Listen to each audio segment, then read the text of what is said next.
Let's see what happens if we turn off the controller. We can see that slowly, the motor slowly should just shut off. So that's also a good safety feature. Okay, so let's try this out. Let's try some night flying with this thing.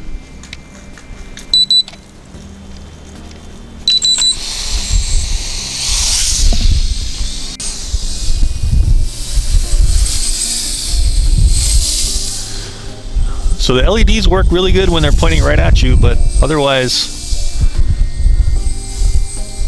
non-visible.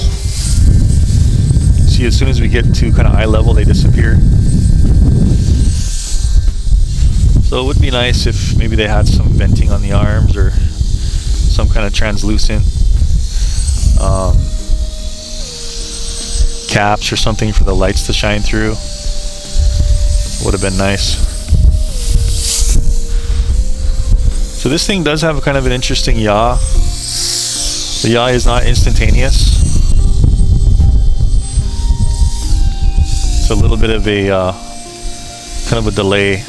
Kind of like the H8C E-Chine H8C was that I just reviewed, where the yaw was slightly kind of delayed. So not instantaneous. So you're definitely gonna have to be a little bit careful with that. But oh my gosh, when it is, holy cow, when it is in rate 3, it's unbelievably fast and agile.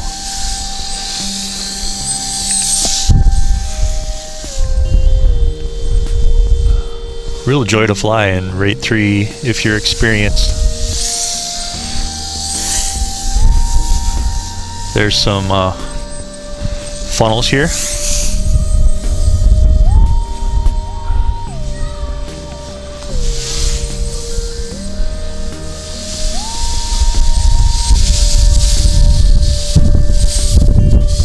See our yaw in rate 3.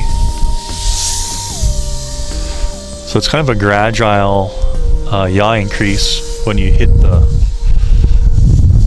that yaw. Let's see what happens if we cut off the controller while we're hovering. See what happens. It should slowly kind of land. This could be a little bit dangerous, but I'm just going to go ahead and do it. Shutting off the controller now. So I just shut it off.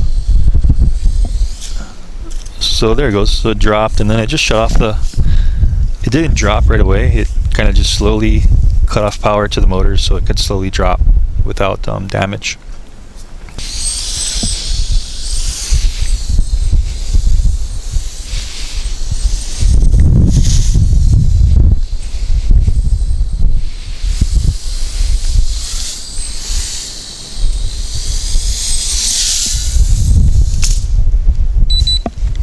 Whoa, okay. So we slammed into that palm tree and had a pretty gnarly crash. So let's see what the damage is.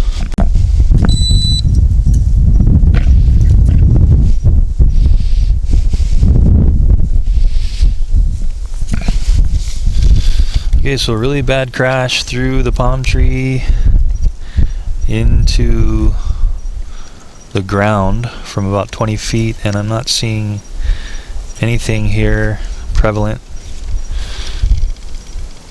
Any damage? Not even seeing any problems with the props. So real durable, that's for sure. Let's see, it probably won't let us arm again. Let's see if it lets us arm again after a crash. Yeah, so you can see that how when it does crash, it won't let you rearm. So that's actually good, because if there's anything wrong, it's going to make you reboot. So if the accelerometer is off or something, it can kind of readjust itself. I would recommend with this one to go ahead and plug it back in to boot it up on a level surface.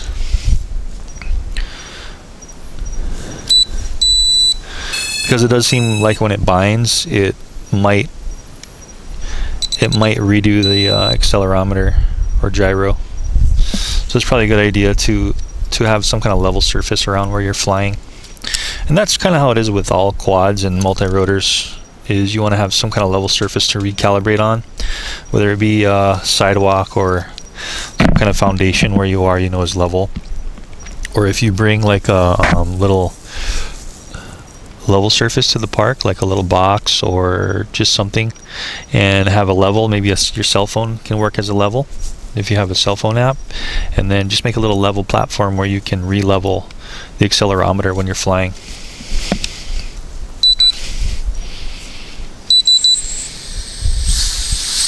Alright, so it seems fine. Yeah, I crashed through the top of that tree right there, and then once I throttled off, it flew about 30 feet and landed right over there, hard, hitting the ground. So this thing is definitely super durable. And look how long the battery's lasting. Still no blinking, and I don't know how long I've been flying, but it feels like about 10 minutes. And it's still as perky as ever.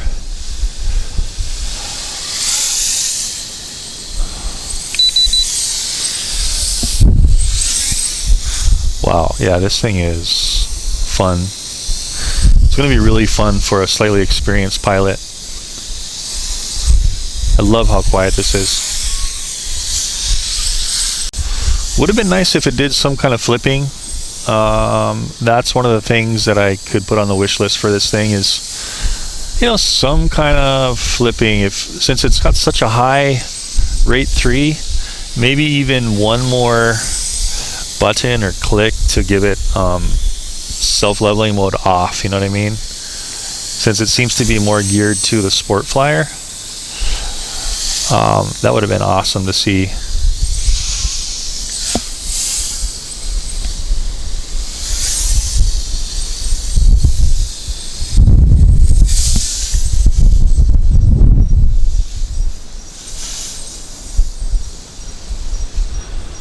Okay, losing orientation a little bit. It's hard to see those lights, but the front is red, so you can gain reorientation if you can't see those lights. So I guess in a way they are slightly visible, not bad.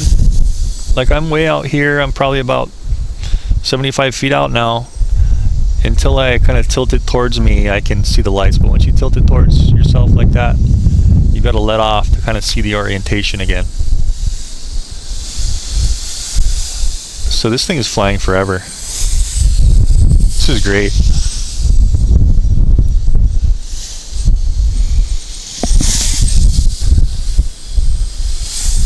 Really impressed with the flight time on this thing.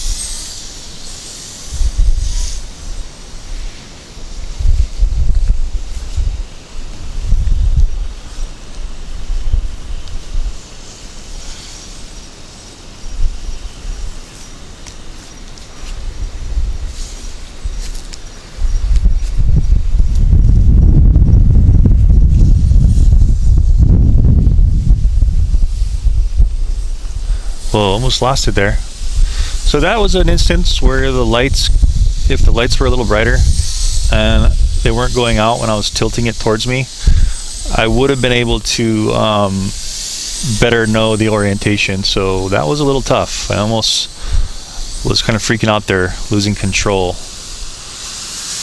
because it was so far away and it's nighttime. But it's one of those things to wish for, better lighting, the next version. I still can't believe how long this thing is lasting. This is amazing. It's not running out of power ever. I don't get it. That's the thing about brushless, man. Super efficient motors, and if you can make a light craft, it's going to last a long time. There we go. Got some blinking. Finally. Okay, so blink was only blinking for maybe about 5 seconds, and then it kind of landed immediately. So we'll go cycle the battery a few times and see if we can kind of improve that time to before it kind of drops after the low voltage lights. Cool. So that was a great night flight. And we'll also have a pros and cons back on the bench video on this one to see just kind of the afterthoughts on what I thought about this whole thing. So alright, cool. Well, thanks for tuning in. Check out the channel and I'll think you like it. So anyway, thanks for watching and I'll see you in the next video.